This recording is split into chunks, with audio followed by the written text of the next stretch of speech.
Do you want to live and work from the road? Do you want to know what some of the current options are for working from cellular or satellite-based services? This is going to allow you to live and work from anywhere you want to. Check this video out.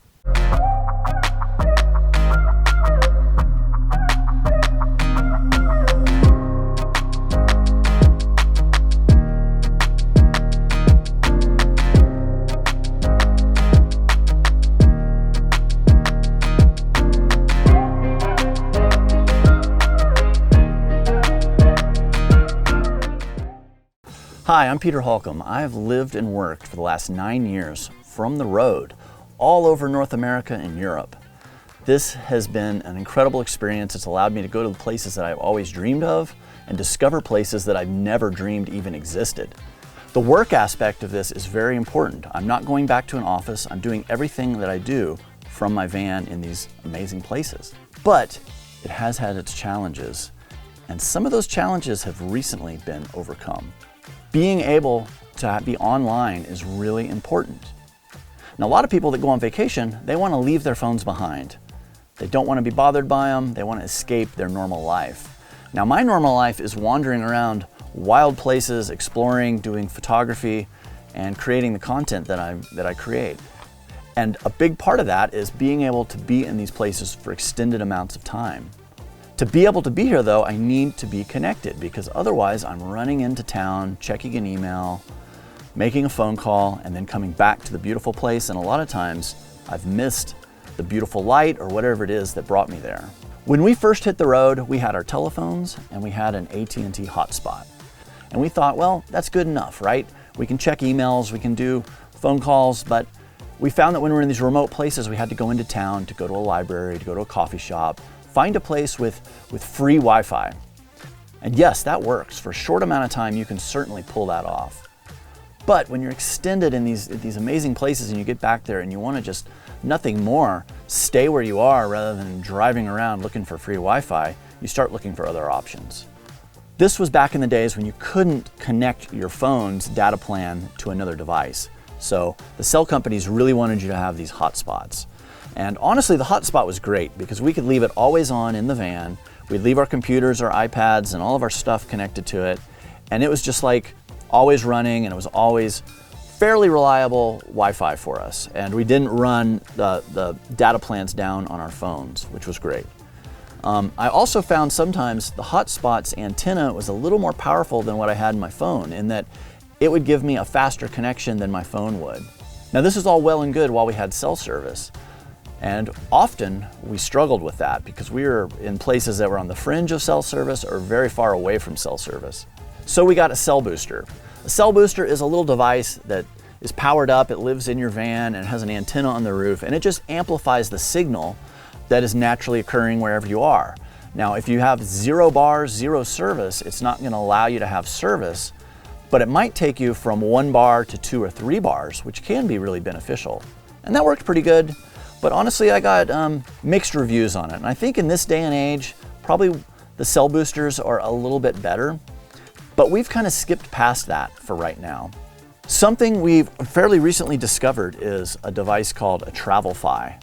Now, this is kind of neat because inside this little case, there is this little hockey puck size hotspot. Now, very similar to the AT&T hotspot, right? In size, shape, even what it does. It gives you internet connection from a cellular network. Well, what's different here is this is an AT&T hotspot. I am locked in to the AT&T network. What TravleFi affords me is I can then work off of any cell network. They have an agreement with the big cell phone carriers to where they can jump from anyone's tower and provide service. This sounds amazing, right? Because now I have my AT&T plan that my phone is associated with, but I can be somewhere where AT&T might not have a tower or provide service, and I can connect to Verizon, I can connect to Sprint, I can connect to a variety of different networks and use their service that they're providing for that area. That's basically allowed me to have 3 or more hotspots all in one device. This is great because I only pay for one device, and it's a pay-as-you-go kind of plan. You pay for how much data you want to use, and you can add more if you need it. There's been several examples where I've been in a remote place where my AT&T service is non-existent, and I'll use my TravleFi and it's connecting to Verizon. And I mean, there's been a few instances where I got 0 AT&T and I had really good connection through Verizon.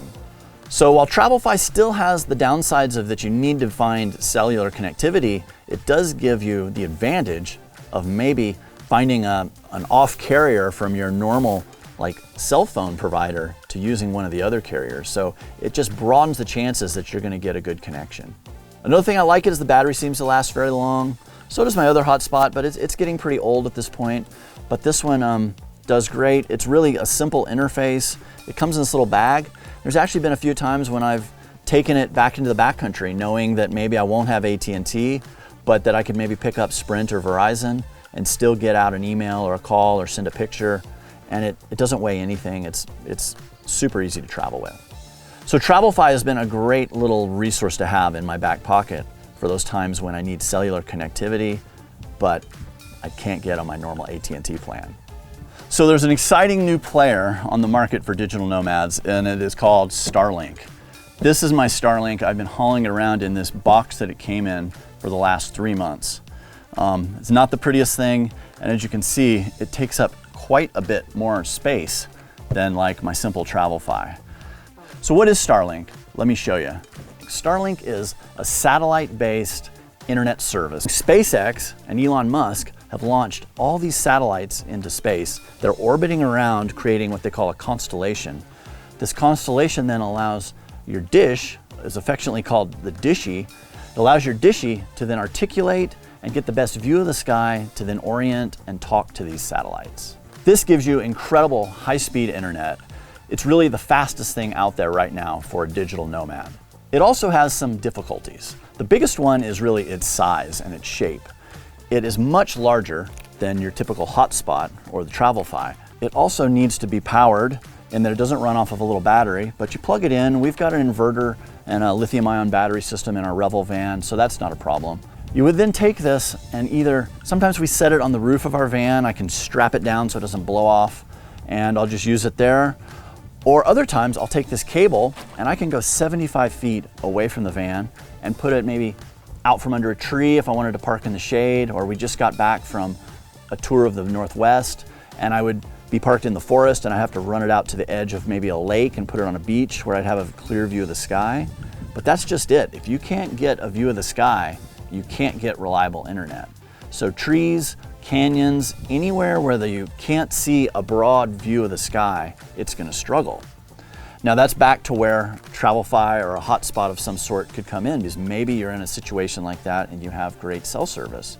So this still might be a better solution than a Starlink. But if you're out here like where we are now in remote Utah, where the biggest tree you can hop over, it makes it really easy to get great internet virtually anywhere you want out here. Starlink also has its own service plan, so we pay $135 a month for the service, and that gives us unlimited data, as much as we want to use for that month.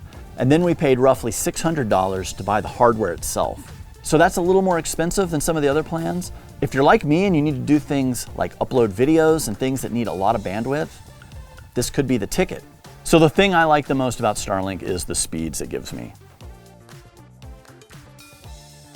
It gives me a wide range of speeds depending on if I'm obstructed by trees or anything like that, but in a perfect world scenario, I'm getting well over 100 megs down and usually 20 or more up. That is very, very usable for me. I would be happy living in a house and having those kinds of speeds, let alone being able to use it from anywhere on the globe. It creates a Wi-Fi network that actually gets quite a range. I've been, up to 50 yards from my van and get perfect service. So it's been kind of nice when I want to go sit off somewhere by a river and I can still use my phone or one of my devices that far away from the van. One downside with this is just the setup time. Right now I am using this thing out of the box, out of the back of my van. So I set it up, which really just entails this base unit and the dishy plugged together. And then you run this out, put it where you think you have the best view of the sky. I have 75 feet of cable is what comes with it. You can get longer cables too if you need that. And then you run it all back, you plug it into the router, you wait a couple of minutes, it'll find itself in the GPS, and then eventually it locks onto the satellites and you're off to the races. Now sometimes this can take 3 minutes, sometimes this can take 10, 15 minutes, it just depends. But once that's all done, it's great. But then if you wanna run to the store or go out to dinner and come back, you gotta kind of take that all down and deal with it. I'm currently really interested in looking at options to mount this permanently on the roof of my van. But like we were just in the Pacific Northwest, and there could be times when I want to park my van under some trees, or I have to park my van under some trees, and I then don't have use of the Starlink. So I think it's still nice being able to move it. And there are a few options on the market right now that are brand new that allow you to mount it on the roof and maybe be able to move it off in the instance that you're obscured where you've parked. So right now what I'm finding that we're using the most is we're obviously very much using our phones. This is like the common go-to, it's super convenient. But then we're also using a mixture of these two. And honestly though, most of the time the TravleFi is working good, because if I've got AT&T, the TravleFi will work. And if I don't have AT&T, then maybe Verizon or Sprint or one of the other carriers will work with the TravleFi. So it's really great. But if I'm in a place where I need to upload a video or do something that's super data heavy, I'm gonna then use the Starlink because it is so much faster than the others. So I'm gonna always choose whichever device works best in that situation and for what my needs are at that time. With our cellular options and our satellite options, we can work from virtually anywhere. The exciting thing is we live in an age where there's lots of possibilities, and I think our choices are just gonna get better and better as time goes on. Thank you for watching this video today. Please hit the like and subscribe button. It means a lot. It really helps our channel grow. I'm Peter Holcombe, and I'm signing out from my wild office in remote Utah. I hope to see you somewhere over the horizon.